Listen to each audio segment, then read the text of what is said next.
Hello student, welcome back to my YouTube channel. मैं Chandan sir आप सभी का स्वागत करता हूं। चलिए आज इंग्लिश का 13वां दिन है। कैसा दिन है? आज इंग्लिश का 13वां दिन है। आपको पिछली क्लास में बताया गया था इंपरेटिव सेंटेंस। आपको पिछली क्लास में पढ़ाया गया था इंपरेटिव सेंटेंस, लेकिन अभी इंपरेटिव सेंटेंस कंप्लीट नहीं हुआ है। इसलिए आज हम इस क्लास में भी क्या पढ़ेंगे? इंपरेटिव सेंटेंस पढ़ेंगे। समझ में आया? पिछली क्लास में भी पढ़ाया गया था इंपरेटिव सेंटेंस, लेकिन अभी पूरा नहीं हुआ था। आज अभी हम और उसके आगे सीखेंगे इंपरेटिव सेंटेंस। अब आप कहेंगे कि सर कल क्या पढ़ाया गया था? तो जिन बच्चों का क्लास छूट गया था, कल आपको इसी प्रकार का सेंटेंस पढ़ाया गया था। जैसे अंग्रेजी बोलो का इंग्लिश हो जाएगा स्पीक इंग्लिश, अंग्रेजी मत बोलो का हो जाएगा डोंट स्पीक इंग्लिश। चलिए इंपरेटिव सेंटेंस में और वाक्य कैसे आते हैं। यदि इंपरेटिव सेंटेंस में लिखा हो हमेशा, कैसा शब्द लिखा हो? हमेशा। तो चलिए पहले मैं आपको लिखाता हूं, अर्थात यहां पर मैं नियम लिख देता हूं, तब उसके बाद हम क्या करेंगे? वाक्य को समझेंगे। चलिए आप लोग साथ में सबसे पहले लिखिए। चलिए साथ में लिखिए। क्या हुआ? इंग्लिश। अच्छा, डोंट स्पीक इंग्लिश। यहां पर अंग्रेजी का क्या हो जाएगा? इंग्लिश। चलिए यह कल पढ़ा दिया गया था। अब देखिए, चलिए आज लिखिए अगला नियम।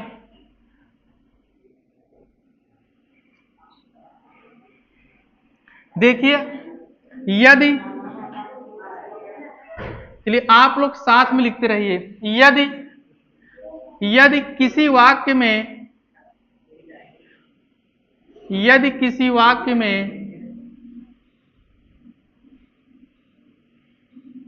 यदि किसी वाक्य में सदैव सदैव या हमेशा यदि किसी वाक्य में सदैव या हमेशा शब्द आ जाए शब्द आ जाए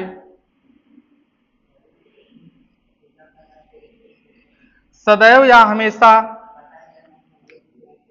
शब्द आ जाए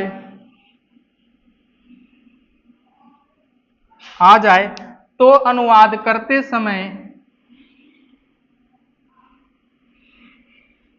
तो अनुवाद करते समय तो अनुवाद करते समय वाक्य के शुरू में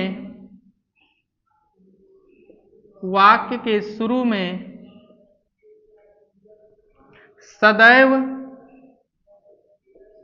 वाक्य के शुरू में सदैव या हमेशा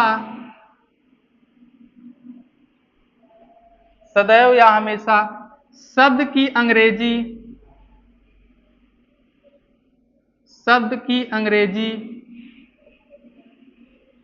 ऑलवेज लिखते हैं। ऑलवेज लिखते हैं। चलिए पहले आप लोग लिखिए, तब आपको यह समझ आएगा यह नियम क्या है, अर्थात इसका मतलब क्या है।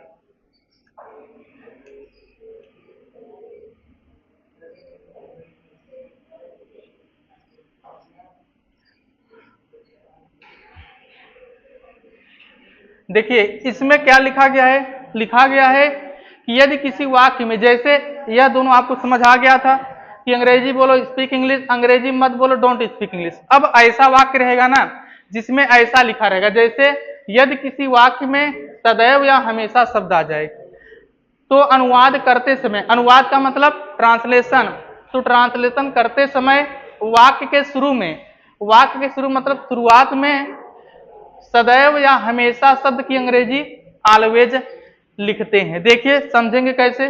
जैसे यहां पर सेंटेंस ऐसा रहेगा। देखिए उदाहरण कैसा होगा?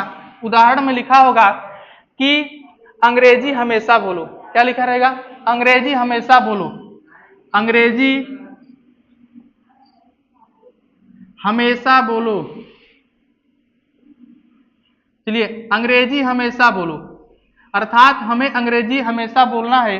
अंग्रेजी हमेशा बोलो। अगर हमेशा या शब्द आ गया तो सदैव या हमेशा शब्द आ गया तो हमेशा या सदैव की अंग्रेजी क्या होती है? ऑलवेज। तो पहले इसका अंग्रेजी लिखेंगे। देखिए लिखा गया है कि वाक्य के शुरू वाक्य के शुरू में सदैव या हमेशा शब्द की अंग्रेजी ऑलवेज लिखते हैं। तो सबसे पहले आप लिखेंगे ऑलवेज। क्या लिखेंगे? ऑलवेज। अब अंग्रेजी बोलो का क्या होता है? Speak English. Always speak English. Always speak English मतलब अंग्रेजी हमेशा बोलो। ऑलवेज स्पीक इंग्लिश, अंग्रेजी हमेशा बोलो। जैसे सत्य हमेशा बोलो। सत्य का मतलब सही, सही हमेशा बोलो। सत्य हमेशा बोलो। देखिए, सत्य हमेशा बोलो। चलिए, सत्य हमेशा बोलो। तो पहले हमेशा का अर्थ क्या, अर्थात इसका इंग्लिश क्या लिखेंगे हम? ऑलवेज। क्या लिखेंगे? ऑलवेज। ALWAYS, इसे पढ़ेंगे ऑलवेज। अब बोलना का होता है speak. Always speak, always speak the truth. Truth मतलब होता है सत्य। TRUTH, TRUTH। ट्रूथ का मतलब क्या होता है? सत्य। तो ऑलवेज स्पीक द ट्रूथ, सत्य हमेशा बोलो। या इसी को हम इस प्रकार भी लिख सकते हैं, सदैव सत्य बोलो। सदैव का मतलब भी हमेशा, सदैव सत्य बोलो। या सत्य हमेशा बोलो या सदैव सत्य बोलो, दोनों एक ही है। यह दोनों क्या है? दोनों का अर्थ एक ही है। यह पहला नंबर हो गया और यह दूसरा, यह भी दूसरा है। दोनों का अर्थ सेम है। सत्य हमेशा बोलो या सदैव सत्य बोलो, दोनों का मतलब एक हुआ। तो सदैव या हमेशा की अंग्रेजी क्या लिखते हैं? ऑलवेज। ऑलवेज। उसके बाद सत्य बोलो का क्या होता है? Speak the truth. Speak the truth. Speak the truth मतलब होता है सत्य बोलो। और ऑलवेज स्पीक द ट्रूथ का मतलब सदैव सत्य बोलो। जैसे देखिए और सेंटेंस, तीसरा नंबर देखिए, यह दोनों सेम है इसलिए यहां पर 2 लिखा गया, यहां पर भी 2। चलिए तीसरा नंबर देखिए, जैसे सदैव, सदैव, सदैव सुबह में उठो। सदैव सुबह में उठो। अब चलिए, सदैव सुबह में उठो मतलब हमेशा सुबह में उठो। चलिए, सदैव या हमेशा की अंग्रेजी पहले हम क्या लिखेंगे? ऑलवेज। क्या लिखेंगे? ऑलवेज। अब देखिए, जैसे यहां पर बोलना, बोलना, बोलना की अंग्रेजी लिखा गया, वैसे ही अब क्या लिखेंगे? उठना का। तो उठना का अंग्रेजी होता है वेकअप। वेकअप मतलब उठना। Always wake up. वेकअप मतलब उठना। WAKE और UP। वेकअप मतलब क्या होता है? उठना। Always wake up. अब सुबह में का अंग्रेजी? In the morning. हो गया always wake up in the morning. Wake up in the morning मतलब हो गया सदैव सुबह में उठो। चलिए अगला नंबर, 4 नंबर देखिए। 4 नंबर सेंटेंस देखिए, 4 नंबर सेंटेंस क्या हो जाएगा कि पानी, पानी हमेशा पियो। चलिए, पानी हमेशा पियो। पानी हमेशा पियो। अब हमेशा या सदैव की अंग्रेजी क्या लिखेंगे? ऑलवेज। हो जाएगा इसका translation, always, always drink water. Always drink water, पानी हमेशा पियो। Always drink water. जैसे देखिए और, जैसे 5 नंबर देखिए, 5 नंबर, झूठ, झूठ हमेशा मत बोलो। झूठ हमेशा मत बोलो। अब देखिए इसमें क्या हो गया, हमेशा भी आया है और मत। जब जिसमें लिखा होता है, जैसे अंग्रेजी मत बोलो, किसका प्रयोग करते हैं? डोंट। तो जैसे पहले क्या बनाएंगे? सबसे पहले हम हमेशा का अंग्रेजी लिखेंगे ऑलवेज। जो हमेशा या सदैव, इसका क्या करते हैं? सबसे शुरू में लिखा गया है, वाक्य के शुरू में ही अंग्रेजी लिखेंगे। तो हमेशा का क्या लिखेंगे? ऑलवेज। ध्यान से देखते रहिए, ऑलवेज। अब देखिए आपको पढ़ाया गया है ना, जैसे अंग्रेजी मत बोलो, डोंट स्पीक इंग्लिश। पानी मत पियो, डोंट ड्रिंक वाटर। ऐसे बना दीजिए। झूठ मत बोलो, don't tell a lie. Tell a lie का मतलब क्या होता है? झूठ बोलना। तो always don't tell a lie, tell a lie का मतलब क्या होता है? टिल अलाई का मतलब झूठ बोलना। तो ऑलवेज डोंट टिल अलाई, झूठ हमेशा मत बोलो। चलिए जैसे देखिए 6 नंबर, 6 नंबर, चाय हमेशा मत पियो, चाय हमेशा मत पियो। चलिए चाय हमेशा मत पियो, तो पहले हमेशा का अंग्रेजी क्या लिखेंगे? ऑलवेज। हमेशा का अंग्रेजी ऑलवेज। अब देखिए आपको यह पढ़ाया गया है, जैसे चाय मत पियो, बताइए क्या होगा? चाय मत पियो, डोंट टेक टी। तो ऐसे ही बनाना है, आपको पीछे का जो पढ़ाया गया है उसे ही यूज करना है, पीछे जो सेंटेंस पढ़ाया गया उसी का उपयोग करना है। तो हमेशा का ऑलवेज। अब देखिए इतना का सेंटेंस बनाइए, चाय मत पियो तो होता है डोंट टेक टी, तो ऑलवेज डोंट टेक टी। हो गया सेंटेंस का ट्रांसलेशन बन गया। चलिए अगला नंबर देखिए 7 नंबर, जैसे 7 नंबर देखिए, अंग्रेजी, अंग्रेजी हमेशा मत बोलो, अंग्रेजी हमेशा मत बोलो। अब चलिए पहले हमेशा का अंग्रेजी क्या लिखेंगे? अंग्रेजी हमेशा मत बोलो तो लिखेंगे ऑलवेज, ऑलवेज। अब देखिए अंग्रेजी मत बोलो यहाँ पर लिखा गया है डोंट स्पीक इंग्लिश, तो always don't speak English, always don't speak English. तो ऐसे ही आपको सेंटेंस जितने होंगे सभी को बनाना है। यदि वाक्य में सदैव या हमेशा आ जाए तो शुरुआत में हम क्या लिखते हैं उसकी अंग्रेजी? ऑलवेज। चलिए इतना लिखिए, उसके बाद हम आगे पढ़ेंगे।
तो चलिए सभी का हो गया। देखिए यदि हमेशा या सदैव होगा तो शुरुआत में क्या लिखेंगे, ऑलवेज। चलिए एक बार सभी को आज साथ में बोलना है, सभी लोग को बोलना है। जैसे अंग्रेजी हमेशा बोलो, ऑलवेज स्पीक इंग्लिश। देख लीजिए किसको क्या पढ़ना है। अंग्रेजी हमेशा बोलो, ऑलवेज स्पीक इंग्लिश। सत्य हमेशा बोलो, always speak the truth, speak the truth. सदैव सत्य बोलो, ऑलवेज स्पीक द ट्रूथ। सदैव सुबह में उठो, always wake up in the morning. पानी हमेशा पियो, ऑलवेज ड्रिंक वाटर। झूठ हमेशा मत बोलो, ऑलवेज डोंट टेल अ लाई। चाय हमेशा मत पियो, ऑलवेज डोंट टेक टी। अंग्रेजी हमेशा मत बोलो, ऑलवेज डोंट स्पीक इंग्लिश। जैसे अंग्रेजी हमेशा मत लिखो, ऑलवेज डोंट राइट इंग्लिश। लिखना का क्या हो जाएगा, राइट। जैसे सड़क पर हमेशा मत दौड़ो, always don't run on the road. ऐसे आप स्वयं बना लेंगे। तो चलिए आज आपको फिर से एक बार अंग्रेजी सबको बोलना है। आप लोग एकदम क्लियर बोलेंगे और धीरे धीरे बोलेंगे, ठीक है ना। तो चलिए आप लोगों को साथ में बोलना है, पीछे वाले चलिए आगे देखिए, आप लोगों को साथ में बोलना है। चलिए बोलिए, अंग्रेजी हमेशा बोलो, अंग्रेजी हमेशा बोलो, अंग्रेजी हमेशा बोलो, अंग्रेजी हमेशा बोलो, अंग्रेजी हमेशा बोलो, अंग्रेजी हमेशा बोलो। सत्य हमेशा बोलो, सत्य हमेशा बोलो, सत्य हमेशा बोलो, सत्य हमेशा बोलो, सत्य हमेशा बोलो। सदैव सत्य बोलो, सदैव सत्य बोलो, सदैव सत्य बोलो, सदैव सत्य बोलो। सदैव सुबह में उठो, सदैव सुबह में उठो, सदैव सुबह में उठो, सदैव सुबह में उठो। पानी हमेशा पियो, पानी हमेशा पियो। झूठ हमेशा मत बोलो, झूठ हमेशा मत बोलो, झूठ हमेशा मत बोलो। चाय हमेशा मत पियो, चाय हमेशा मत पियो, चाय हमेशा मत पियो। पानी हमेशा मत पियो, पानी हमेशा मत पियो। Always don't drink water. पानी हमेशा मत पियो, पानी हमेशा मत पियो। Always don't drink water. पानी हमेशा मत पियो, पानी हमेशा मत पियो। चाय हमेशा मत पियो, चाय हमेशा मत पियो। अंग्रेजी हमेशा मत बोलो, अंग्रेजी हमेशा मत बोलो, अंग्रेजी हमेशा मत बोलो। अंग्रेजी हमेशा मत पढ़ो, अंग्रेजी हमेशा मत पढ़ो। Always don't read English. अंग्रेजी हमेशा मत पढ़ो, अंग्रेजी हमेशा मत पढ़ो। अंग्रेजी हमेशा मत बोलो, अंग्रेजी हमेशा मत बोलो। अंग्रेजी हमेशा मत लिखो, ऑलवेज डोंट राइट इंग्लिश। अंग्रेजी हमेशा मत लिखो, अंग्रेजी हमेशा मत लिखो। अंग्रेजी हमेशा मत लिखो। अंग्रेजी हमेशा मत बोलो, अंग्रेजी हमेशा मत बोलो। अंग्रेजी हमेशा मत बोलो। अंग्रेजी हमेशा मत लिखो, अंग्रेजी हमेशा मत लिखो।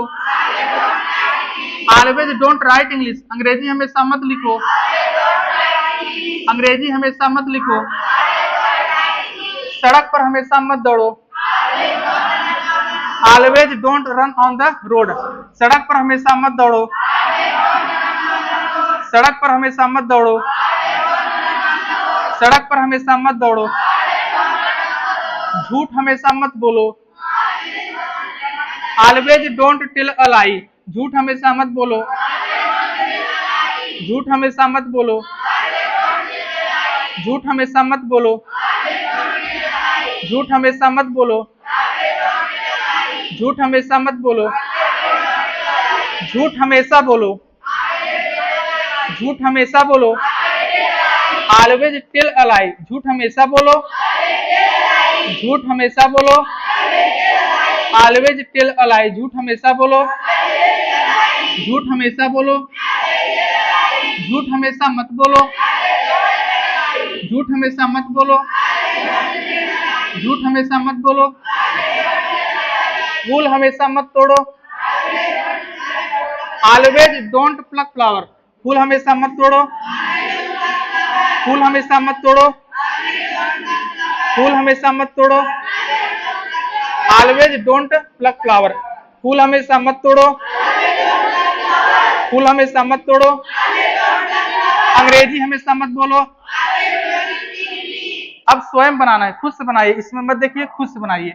अंग्रेजी हमेशा मत बोलो, ऑलवेज डोंट स्पीक इंग्लिश, अंग्रेजी हमेशा मत बोलो, अंग्रेजी हमेशा मत बोलो, अंग्रेजी हमेशा मत लिखो, ऑलवेज डोंट राइट इंग्लिश, अंग्रेजी हमेशा मत लिखो, अंग्रेजी हमेशा मत लिखो, अंग्रेजी हमेशा मत पढ़ो, ऑलवेज डोंट रीड इंग्लिश, अंग्रेजी हमेशा मत पढ़ो, अंग्रेजी हमेशा मत पढ़ो, पानी हमेशा मत पियो,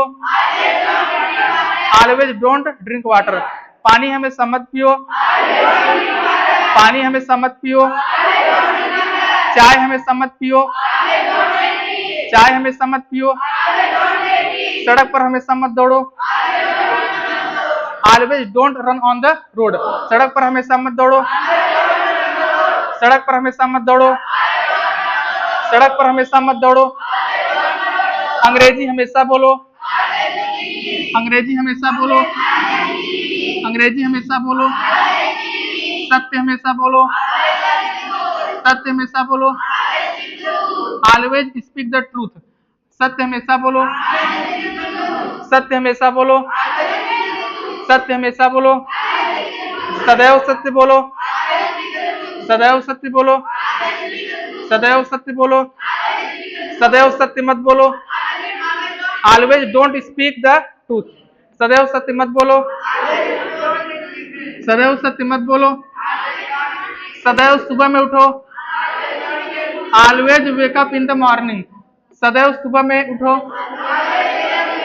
सदैव सुबह में उठो, सदैव सुबह में उठो, पानी हमेशा पियो, पानी हमेशा पियो, पानी हमेशा पियो, पानी हमेशा मत पियो, पानी हमेशा मत पियो, पानी हमेशा मत पियो, चाय हमेशा पियो, चाय हमेशा पियो, चाय हमेशा मत पियो, चाय हमेशा मत पियो, झूठ हमेशा मत बोलो, झूठ हमेशा मत बोलो, अंग्रेजी हमेशा मत बोलो, अंग्रेजी हमेशा मत बोलो, अंग्रेजी हमेशा मत बोलो, अंग्रेजी हमेशा मत लिखो, अंग्रेजी हमेशा मत लिखो, अंग्रेजी हमेशा मत लिखो, अंग्रेजी हमेशा मत पढ़ो।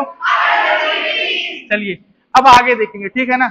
ऐसे ही आप लोग घर पर ना, ऐसे ही आप लोग घर पर 15 से 10 मिनट बोलिए, अंग्रेजी अपने आप आपके शरीर के अंदर ऐसे क्या हो जाएगा, भर जाएगा, अंग्रेजी का गर्मी भर जाएगा, गर्मी। चलिए अगला नंबर देखिए,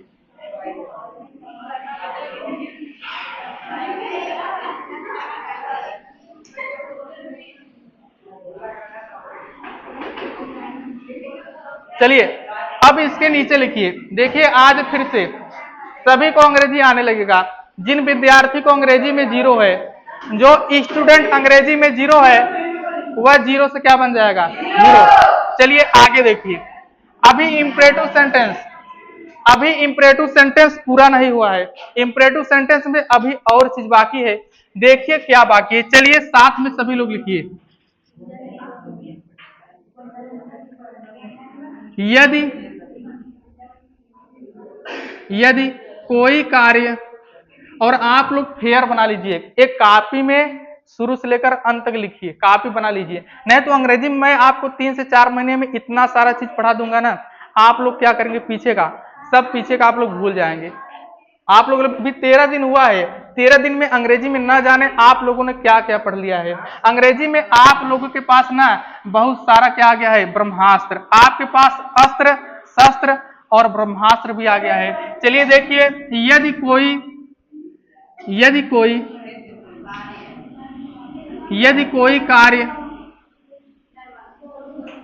कोई कार्य हमें निरंतर करने के लिए कहा जाए,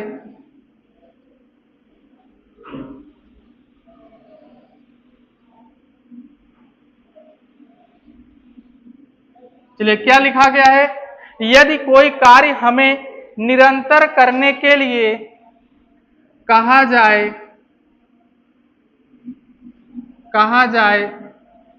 तो वहां पर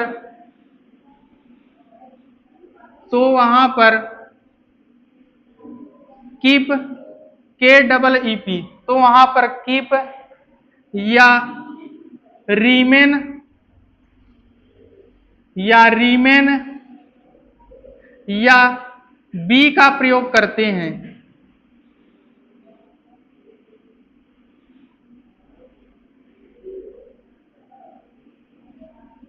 या बी का प्रयोग करते हैं। चलिए इसे लिखिए, तब उसके बाद हम समझेंगे यह क्या है।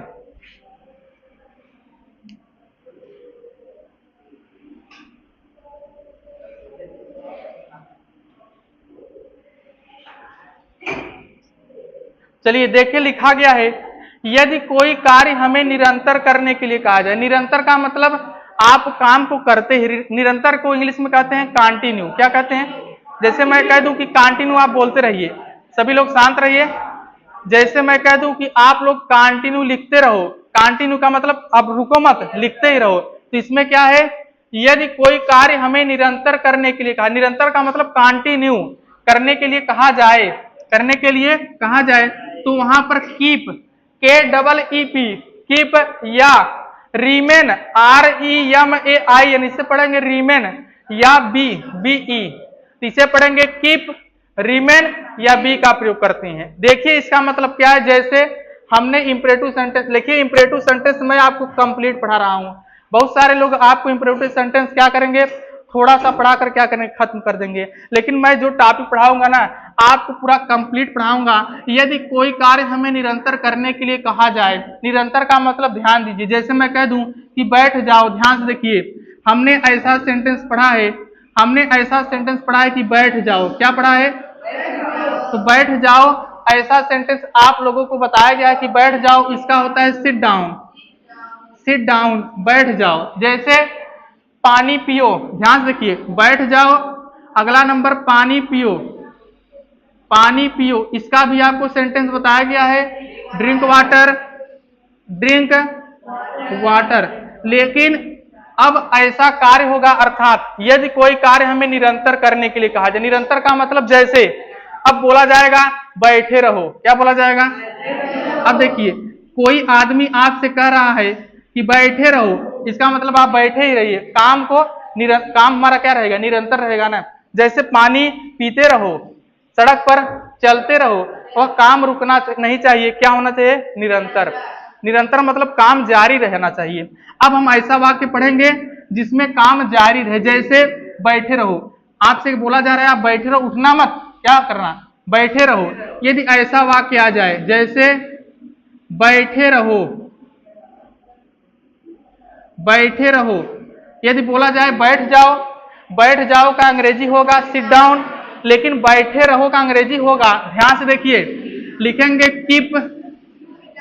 कीप, ध्यान से देखिए, कीप लिखेंगे। उसके बाद बैठना का होता है सीट, और इसमें जोड़ना है ING। जब ING देखिए, SIT, सीट का मतलब बैठना, SIT, सीट का मतलब बैठना। जब सीट में ING जोड़ा जाता है, तो वहां पर डबल T हो जाता है। क्या हो जाता है? Double T। SIT, सीट मतलब बैठना, SIT, सीट मतलब बैठना, और जब ING जोड़ते हैं तो हो जाता है SITTING। अगर बोला जाए बैठे रहो, इसका मतलब तुम काम क्या करोगे, अभी निरंतर का मतलब उठना मत, बैठे रहो, इसका अंग्रेजी बनाएंगे कीप, और ING जोड़ना है। वर्ब में क्या जोड़ना है? ING। अर्थात ध्यान से देखिए, पहले हमें क्या करना है, हमें लिखना है कीप, उसके बाद लिखेंगे वर्ब, और वर्ब में क्या जोड़ेंगे, या कीप लिखेंगे, वर्ब लिखेंगे, वर्ब में क्या जोड़ना है, आईएनजी।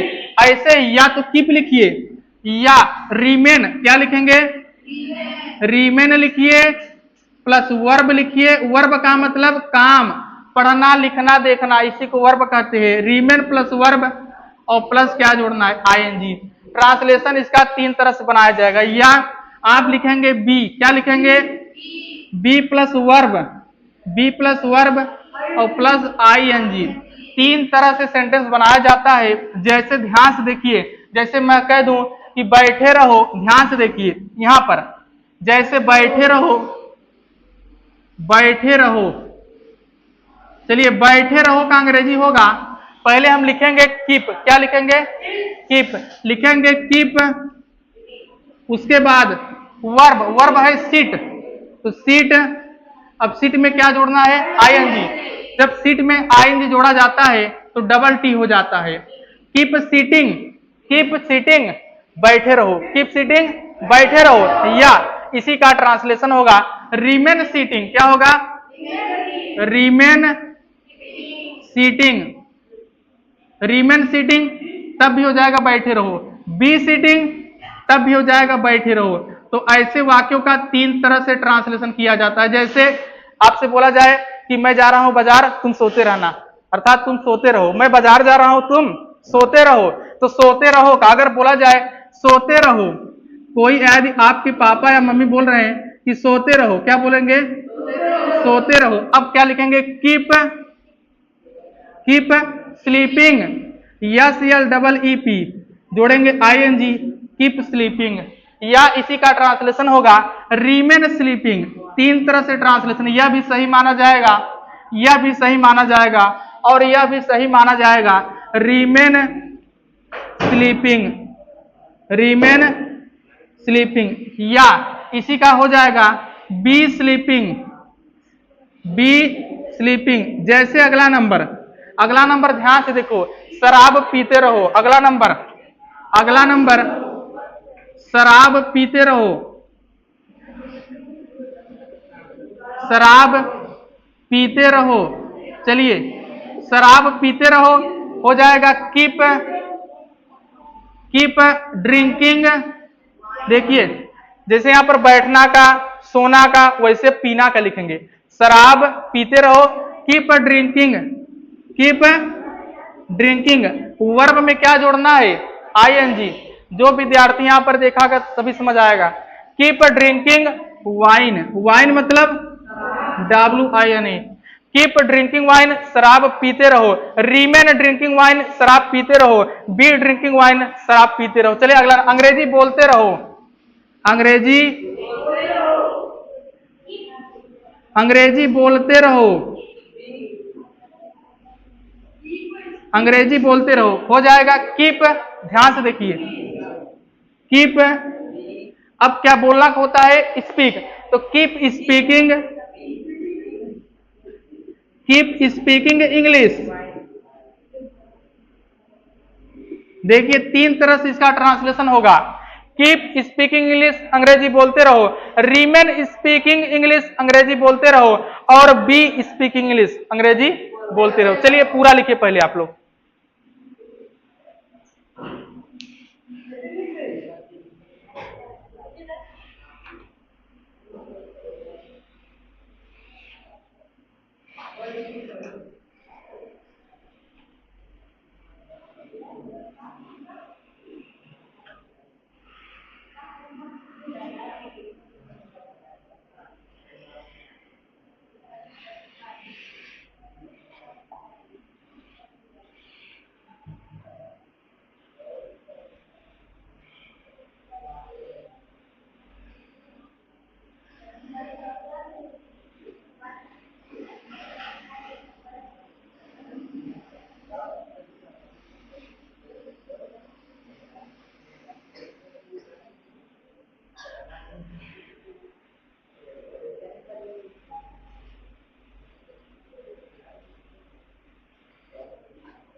बहुत आवाज।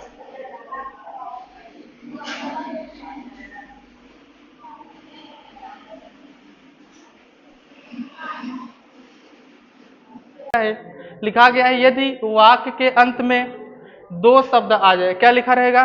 दो। इसका मतलब क्या है, इसका अर्थ क्या होता है? देखिए यहां पर देखेंगे तभी समझ आएगा। यदि वाक्य के अंत में दो शब्द आ जाए तो उनका अनुवाद, अनुवाद का मतलब ट्रांसलेशन, दो तरह से किया जाता है। दो शब्द आएगा और ट्रांसलेशन दो तरह से किया जाएगा। कैसे? ध्यान से देखिए। पहला नंबर ध्यान से देखेंगे आप कि इसका ट्रांसलेशन कैसे दो तरह से किया जाता है। पहला नंबर, जब क्रिया आ जाए, क्या लिखा गया है? जब क्रिया। बताइए क्रिया को इंग्लिश में क्या कहते हैं? जब वर्ब आ जाए, जब वर्ब आ जाए, पहला नंबर यही सीखेंगे। और अगला नंबर जब यह पूरा हो जाएगा तब हम सीखेंगे दूसरा नंबर, जब संज्ञा आ जाए। दूसरा नंबर क्या है? जब संज्ञा। बताइए संज्ञा का मतलब क्या होता है? संज्ञा का मतलब नाउन, और नाउन का मतलब नेम, मतलब नाम। जब संज्ञा आ जाए तो देखिए दो तरह से आज हम पढ़ेंगे। यदि वाक्य के अंत में लिखा होगा दो, क्या लिखा होगा? दो, तो हम इसमें दो पढ़ेंगे। पहला नंबर है जब क्रिया आ जाए, जब संज्ञा आ जाए। इसका मतलब क्या है? चलिए देखिए इसका मतलब पहला नंबर देख लीजिए कि सेंटेंस कैसे रहेगा। जैसे सेंटेंस हमारा ऐसे रहेगा कि मुझे पढ़ने दो, क्या लिखा रहेगा? मुझे पढ़ने दो। देखिए अंत में क्या लिखा गया है? दो लिखा गया है। मुझे जाने दो। आप लोग बोलते भी हैं यार मुझे आज जाने दो, कल आऊंगा, तो मुझे जाने दो। यह सब क्या है? Imperative sentence. मुझे जाने दो। जैसे अगला नंबर लिखा रहेगा, अगला नंबर, मुझे एक गिलास पानी दो। आप बोलते हैं ना मुझे एक गिलास पानी दो, मुझे एक गिलास पानी दो। जैसे आप बोलते हैं ना मुझे एक कलम दो, क्या बोलते हैं? मुझे एक कलम दो, मुझे एक कलम दो। देखिए इन सभी के, एक कलम दो, इन सभी के बताए अंत में क्या लिखा गया है? दो। क्या लिखा गया है? दो। जैसे मुझे पढ़ने दो, मुझे दौड़ने दो, मुझे लिखने दो। जैसे आप बोलते हैं ना कि मुझे बैठने दो, आप बोलते हैं क्या? मुझे बैठने दो, मुझे जाने दो। और आप कैसे बोलते हैं कि मुझे एक कलम दो, या मुझे अपना किताब दो। आप बोलते हैं ना मुझे अपना किताब दो ना, मुझे अपना मोबाइल दो। तो जिस वाक्य के अंत में दो लिखा रहेगा उस उनका ट्रांसलेशन दो तरह से किया जाएगा। पहला नंबर जब वर्ब आ जाए और जब नाउन। जैसे देखिए मुझे पढ़ने दो, बताए पढ़ना क्या है? वर्ब है। पढ़ना लिखना वर्ब होता है। मुझे जाने दो, जाना क्या है? वर्ब। लेकिन मुझे एक गिलास पानी दो, बताइए क्या इसमें पढ़ना लिखना दौड़ना है? नहीं, तो इसका मतलब नाउन वाला हो गया। जैसे मुझे एक कलम दो, क्या इसमें पढ़ना लिखना देखना है? नहीं, तो अर्थात ये नाउन वाला हो गया। तो इसी तरह दो प्रकार से पढ़ेंगे। चलिए देखिए ध्यान से। यदि वर्ब आ जाए, वर्ब का मतलब पढ़ना लिखना, तो उसमें कैसे हम प्रयोग करते हैं? उसका प्रयोग सबसे पहले हम लिखते हैं लेट। क्या लिखते हैं? LET। इसे पढ़ेंगे लेट। उसके बाद लिखा जाता है ऑब्जेक्ट। क्या लिखा जाता है? ऑब्जेक्ट। उसके बाद लिखा जाता है वर्ब। क्या लिखा जाता है? वर्ब। अब देखिए यह क्या है? ऑब्जेक्ट का मतलब इसमें, इस नियम में ऑब्जेक्ट का मतलब होता है, ऑब्जेक्ट का मतलब होता है जैसे मुझे, क्या होता है? यदि मुझे आ जाए तो मुझे का इंग्लिश होता है मी। क्या होता है? यदि उसे लिखा हो, उसे का इंग्लिश होता है हिम, हिम। यदि लड़का है तो हिम, लड़की है तो हर। अगला नंबर ध्यान से देखिए, यदि लिखा होगा तुम्हें, तुम्हें का इंग्लिश यू। लिखा होगा उन्हें, उन्हें, तो उन्हें का इंग्लिश देम। क्या होता है? अगला नंबर हमें, हमें का इंग्लिश अस। देखिए जैसे हम पढ़ते हैं आई, तो यहाँ पर आई नहीं है मी। जैसे हम पढ़ते हैं ही नहीं है हिम। यू, तो यू का यू है। दे का देम, वी का अस। अर्थात इसमें आपको ध्यान देना है, मुझे का इंग्लिश मी लिखेंगे, उसे का इंग्लिश हिम या हर लिखेंगे, तुम्हें का इंग्लिश यू लिखेंगे और उन्हें का इंग्लिश देम लिखेंगे, हमें का इंग्लिश अस लिखेंगे। इन्हीं का नाम मुझे, उसे, तुम्हें, उन्हें, हमें, इन्हीं को हम क्या कहते हैं? ऑब्जेक्ट। और ऑब्जेक्ट का हिंदी होता है कर्म।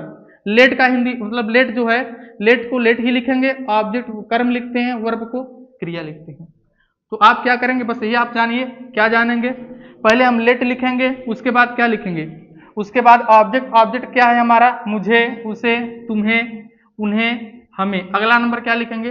वर्ब। जैसे ध्यान से देखिए, जैसे हमारा लिखा होगा पहला ही नंबर, पहला नंबर कि मुझे, मुझे जाने दो, मुझे जाने दो। तो सबसे पहले हम लिखेंगे लेट, लिखेंगे लेट। अब देखिए, अब लिखेंगे ऑब्जेक्ट। ऑब्जेक्ट का मतलब यही मी, हिम, यू, देम, अस। मुझे लिखा गया है ना, तो मुझे का इंग्लिश क्या होता है? मी। तो हो गया लेट। ऑब्जेक्ट का मतलब यही मी, हिम, यू, यह भी हो गया। वर्ब का मतलब, अब देखिए इसमें जाना है कि आना है कि पढ़ना, तो मुझे जाने, जाने मतलब गो, तो लेट मी गो, लेट मी गो मतलब मुझे जाने दो। ध्यान से देखिए, जैसे उसे पढ़ने दो, उसे, उसे पढ़ने दो, उसे पढ़ने दो। अब देखिए यहां पर सबसे पहले जिन वाक्य के अंत में दो लिखा होगा और वर्ब है पढ़ना, लिखना, दौड़ना, तो सबसे पहले हम लिखेंगे लेट, उसके बाद ऑब्जेक्ट। ऑब्जेक्ट मतलब यहां पर मी, हिम, यू, यह सब लिखा जाएगा। ऑब्जेक्ट का मतलब यहां पर क्या है? उसे, उसे का इंग्लिश हिम। देखिए उसे का इंग्लिश हिम, हिम। अब पढ़ने का इंग्लिश रीड। तो हो गया लेट हिम रीड, उसे पढ़ने दो। जैसे यह लड़का है, उसे पढ़ने दो, अर्थात हो जाएगा लेट हिम रीड। जैसे इधर लड़की है तो लिखा जाएगा लेट हर रीड। लड़का के लिए हिम, लड़की के लिए हर। जैसे अगला नंबर ध्यान से देखिए, अगला नंबर, अगला नंबर हमें, हमें दौड़ने दो, हमें दौड़ने दो। चलिए अब क्या लिखेंगे? सबसे पहले लेट लिखा जाएगा। क्या लिखा जाएगा? लेट। उसके बाद मुझे, उसे, तुम्हें, इनका अंग्रेजी, तो हमें का इंग्लिश अस। उसके बाद दौड़ना का रन। सिंपल है, बस आपको ध्यान देना है। अंग्रेजी में आपको नियम ध्यान देना होता है। सबसे पहले लेट लिखेंगे, उसके बाद ऑब्जेक्ट का मतलब मी, हिम, यू, देम, अस, उसके बाद पढ़ना, लिखना, देखना, दौड़ना। चलिए अगला नंबर जैसे देखिए, अगला नंबर, अगला नंबर यहां पर यदि किसी का नाम है, जैसे राम को लिखने दो, राम को लिखने दो, राम को लिखने दो। अब क्या लिखेंगे? लेट। अब यहां पर जैसे मुझे, उसे, हमें, यह लिखा गया है नहीं, मुझे, उसे, हमें के स्थान पर क्या लिखा गया? राम। तो लिखेंगे let Ram, let Ram write. यहां पर यदि मुझे, तुम्हें, उसे स्थान पर किसी का नाम लिखा गया है तो नाम लिख देंगे। यदि मुझे है मी लिखेंगे, उसे है क्या लिखेंगे? हिम, तुम्हें है यू, हमें है अस, उन्हें है देम। जैसे अगला नंबर उन्हें खेलने दो, उन्हें खेलने दो। चलिए अब क्या लिखेंगे? सबसे पहले लेट, लेट, उसके बाद उन्हें का English them, let them play, let them play, उन्हें खेलने दो। इसी प्रकार आपको सभी सेंटेंस बनाना है। जिसके अंत में लिखा होगा दो, सबसे पहले लिखेंगे लेट, उसके बाद ऑब्जेक्ट। ऑब्जेक्ट का मतलब मुझे, उसे, तुम्हें, उन्हें, हमें, उसके बाद पढ़ना, लिखना, दौड़ना का इंग्लिश ना। देख लीजिए, और इसमें संज्ञा में क्या होता है? इसमें पढ़ना लिखना नहीं होगा। जैसे इसमें लिखा होगा मुझे एक कलम दो, क्या लिखा रहेगा? मुझे एक कलम दो, मुझे एक कलम दो, मुझे कलम दो। अब इसमें लेट नहीं लगाएंगे। पढ़ना, लिखना, दौड़ना यदि है तो लेट लिखेंगे।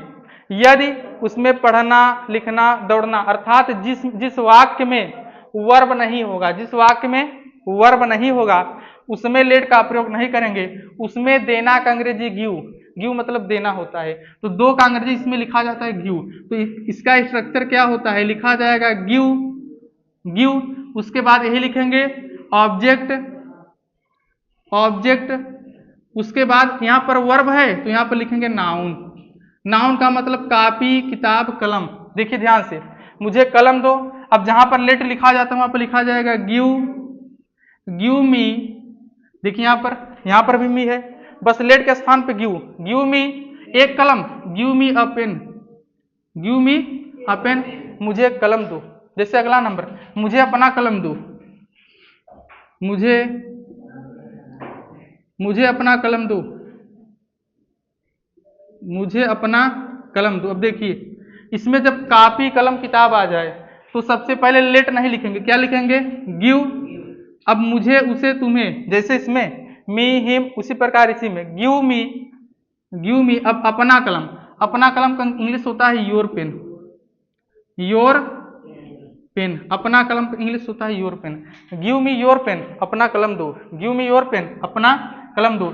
गिव मी योर बुक, अपना किताब दो, गिव मी योर कॉपी, अपना कॉपी दो। इस प्रकार आप अंग्रेजी बोल सकते हैं। चलिए अगला नंबर, मुझे एक गिलास पानी दो, मुझे एक गिलास, मुझे एक गिलास पानी दो। क्या इसमें पढ़ना लिखना आया है? नहीं। यदि इसमें लिखा रहता कि मुझे पढ़ने दो, मुझे लिखने दो, तब क्या लिखते? सबसे पहले लेट। इसमें पढ़ना लिखना नहीं है, सबसे पहले लिखेंगे गिव। तो गिव, अब मुझे का इंग्लिश क्या होता है? मी। गिव मी एक गिलास पानी का इंग्लिश होता है a glass of water, a glass of water. A glass of water का मतलब एक गिलास पानी। Give me a glass of water, मुझे एक गिलास पानी दो। Give me a glass of water, मुझे एक गिलास पानी दो। अगला नंबर, मुझे, मुझे अपना, मुझे अपना साइकिल दो। चलिए, मुझे अपना साइकिल दो। अब देखिए लिखेंगे गिव, क्या लिखेंगे? गिव, मुझे का इंग्लिश मी, गिव मी। अपना का इंग्लिश लिखेंगे योर। ऐसे सेंटेंस में अपना का क्या लिखेंगे? Your. Give me your cycle, give me your cycle, मुझे अपना साइकिल दो। जैसे अगला नंबर देखिए,